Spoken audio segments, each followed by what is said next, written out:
আজও স্ট্রাইকে আটকে গেল সরকারি কর্মচারী, যেতে দিল না স্কুলে। তিপ্রাসার আজও strike, back to back strike. সরকারি কর্মচারী থেকে পথচারী সবই আটকা পড়ছে। দেখুন কি বলছেন। রোমান স্ক্রিপ্টের দাবি নিয়ে গতকাল স্ট্রাইক ছিল, আজও অব্যাহত রয়েছে অনির্দিষ্টকালের স্ট্রাইক। কি বলছেন সরকারি কর্মচারী এই স্ট্রাইক নিয়ে? কেনই বা আটকে দেওয়া হলো? শুনুন বিশেষ বক্তব্য। এখানে টিএসএফ ট্রাইবাল স্টুডেন্ট ফেডারেশন মনে হয় কোনো দাবি জমা নিয়ে তারা রাস্তা অবরোধ করবে। কোন জায়গাতে এটা? এটা বড়মুড়া সাধুপাড়া। কোন জায়গা? সাধুপাড়া। আচ্ছা, আপনি কই যাইতেন আসলেন?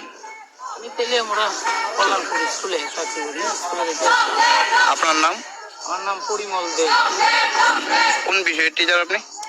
Science teacher. কল্যাণপুর কোন স্কুলে? কল্যাণপুর বায়ং হাই স্কুল। তো এক্ষণে তারার সাথে কি যাইতে দিচ্ছেন আপনারে? আপনি কইছেন আপনি যে সরকারি কর্মচারী, তারা কি কইছে? তারা রাস্তা সম্পূর্ণ বন্ধ করে রাখছে, মানে দিত না। তো এখন কি করবেন আপনি? কতক্ষণ তো অপেক্ষা করলাম, আচ্ছা, আরেকটা বিষয়, সরকারের যদি আমরা একটা দেখি, সরকারি চাকরির ক্ষেত্রে একটা রুল যে চাকরি করতে গেলে ওই জায়গার 8 কিলোমিটার মধ্যে সবাইকে থেকে চাকরি করতে হয়। সেই জায়গায় আপনি আজকে বন্ধে আটকা পড়ে রইলেন, ডিউটি করতে পারবেন না। এই বিষয়টা নিয়ে কি বলবেন? যে আইনটা তো মান্যতা দেওয়া হয়নি। আইনটা তো এমন আছে, জানি হয়তো বা এমন সবাই এরকম জার্নি করে চাকরি করে। আমি অবশ্য আমরা বাড়িতেই থাকি, স্কুলের পাশেই থাকি, ছুটিতে ছিলাম। ইয়ের সাথে আজকে স্কুলে জয়েন করার কথা। আমি 5 দিনের রিয়েল স্যাংশন করে গেছি। আচ্ছা, মানে তেলিয়ামুড়াতে থাকতেন, থেকে ডিউটি করতেন, কিন্তু তেলিয়ামুড়া থেকে কল্যাণপুরের দূরত্ব 15 কিলোমিটারের উপর। তা 8 কিলোমিটারের মধ্যে তো থেকে চাকরি করতে হয়, যাতে ডিউটি সবাই সব ঠিক মতো করতে পারে, কোনো অসুবিধা কোনোদিন না হয়। তো অসুবিধা তো হয়েছে না। মানে আজকে কি প্রথম দিন হয়েছে?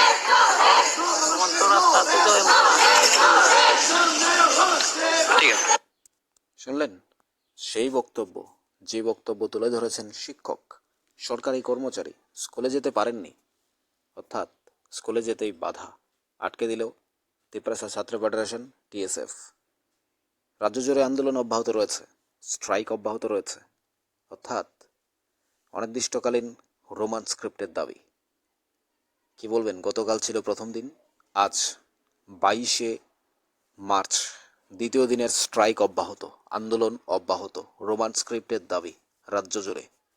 এই স্ট্রাইককে, অর্থাৎ পথচারী থেকে সাধারণ জনগণ, একদম গাড়ি বাইক প্রত্যেকটা বিষয়। স্কুল শিক্ষক বাইক নিয়ে যাচ্ছিলেন, শিক্ষক স্কুলে যেতে পারছেন না, আর সেই রোমান স্ক্রিপ্টের দাবিতেই স্কুলে পরীক্ষার রোমান স্ক্রিপ্টে দিতে পারেননি বলেই তো সেই আন্দোলন। এখন শিক্ষককে যেতে দেওয়া হচ্ছে না, ছাত্ররা রাস্তায় আন্দোলন। ছাত্র শিক্ষকের এই যে রাস্তায় শিক্ষককে আটকে দেওয়া, ছাত্ররা আন্দোলন করছে রোমান স্ক্রিপ্টের দাবি পূরণ হয়নি বলে। এই যে দৃশ্যগুলো, এগুলো রাজ্যের কতটা প্রভাব পড়বে, রাজ্যের শিক্ষা ব্যবস্থায় কতটা প্রভাব পড়ছে, রাজ্যের জনগণের মধ্যে কতটা প্রভাব পড়ছে অনির্দিষ্টকালের জন্য স্ট্রাইক, সেটা প্রত্যেকে জানি, আমরা প্রত্যেকেই বুঝি। এখন এই রোমান স্ক্রিপ্টের দাবি মেনে নেওয়া, মেনে না নেওয়া দুটোই সরকারের হাতে। কারণ তার সাথে জড়িয়ে আছে তিপ্রামথা পার্টি। যে ছাত্রছাত্রীরা আন্দোলন করছে তারাও তিপ্রামথার সদস্য। এখন প্রশ্ন হলো, তাদের রোমান স্ক্রিপ্ট চাই, আবার তারা রাজ্য সরকারের অংশ। একদিকে বিধানসভা অধিবেশন, বাজেট, অন্যদিকে তিপ্রামথার সেই আন্দোলন রাজ্য জুড়ে স্ট্রাইক। সেখানে বিধানসভা অধিবেশনের যে বিষয়গুলো, সেগুলোই কোথাও ম্লান হয়ে যাচ্ছে না তো? কোনটা দেখবে মানুষ? বাজেটের গুরুত্ব নাকি স্ট্রাইকের গুরুত্ব? কোনটা মানুষ মেনে নেবে? এই যে সাধারণ পথচারী থেকে শুরু করে স্কুলের শিক্ষা ব্যবস্থা থেকে শুরু করে হসপিটালাইজ সমস্ত বিষয়গুলো, যে আন্দোলন চলছে তার মধ্যে আটকে যাচ্ছে সব। তো সেই জায়গায় আপনারা কি বলবেন? আপনাদের কি বলার আছে? দাবি পূরণ করা উচিত কি অনুচিত সেটা বিচার করবে সরকার, কারণ তাদের হাতে রয়েছে, তারা দুজনেই একই সরকারেই রয়েছে। যারা আন্দোলন করছে তারা বিরোধী দল নয়, তারা শাসক দলের অন্তর্ভুক্ত, শাসক দলের অ্যালায়েন্সার তারা, তিপ্রামথা আর বিজেপি, আইপিএফটি জোট সরকার রয়েছে। এখন তারা কিভাবে আলোচনার বিষয়গুলো বসে মেনে নেবে নাকি আরও আন্দোলন করবে অনির্দিষ্টকালের জন্য, সেটা তারা বুঝবেন। কিন্তু আপনাদের কি মনে হয়, সাধারণ মানুষ থেকে পথচারী যারা রয়েছেন বা শিক্ষক থেকে ছাত্ররা, এখন শিক্ষককে স্কুলে যেতে দেওয়া হচ্ছে না, ছাত্ররা আন্দোলন করছে। ছাত্র শিক্ষকের একদিকে শিক্ষকরা চাইছে স্কুলে যেতে পড়াতে, আবার ছাত্ররা চাইছে আন্দোলন করতে রোমান স্ক্রিপ্টের দাবিতে।